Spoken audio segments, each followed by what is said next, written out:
پیاری بچوں کیسے ہو؟ آج میں آپ کو شیر اور خرگوش کے بارے میں کہانی سناؤں گا۔ ایک دفعہ کا ذکر ہے، ایک گھنے جنگل میں ایک طاقتور شیر رہتا تھا۔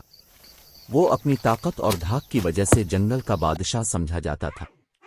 ہر کوئی اس سے ڈرتا تھا، لیکن شیر کو اکیلے پن کا احساس ہوتا تھا۔ وہ چاہتا تھا کہ دوسرے جانور اس کے دوست بنیں، لیکن وہ سب اس کے خوف سے دور بھاگتے تھے۔ ایک دن جنگل میں ایک چھوٹا سا خرگوش آیا۔ وہ بہت ہوشیار اور دوستانہ تھا۔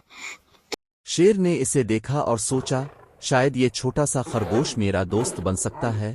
شیر نے خرگوش کے پاس جا کر کہا، تم میرے ساتھ دوستی کرنا چاہو گے؟ خرگوش نے ہمت کر کے جواب دیا، اگر آپ مجھے نقصان نہیں پہنچائیں گے تو میں آپ کا دوست بن سکتا ہوں۔ شیر خوش ہو گیا اور اس نے وعدہ کیا کہ وہ خرگوش کو کبھی نقصان نہیں پہنچائے گا۔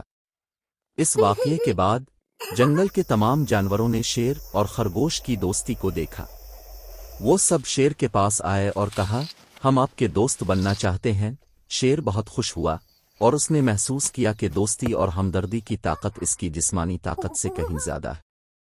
مورل آف دی اسٹوری: دوستی اور ہمدردی کی طاقت سب سے بڑی ہوتی ہے۔ طاقت کا استعمال صرف دوسروں کو ڈرانے کے لیے نہیں، بلکہ ان کی مدد کرنے کے لیے ہونا چاہیے۔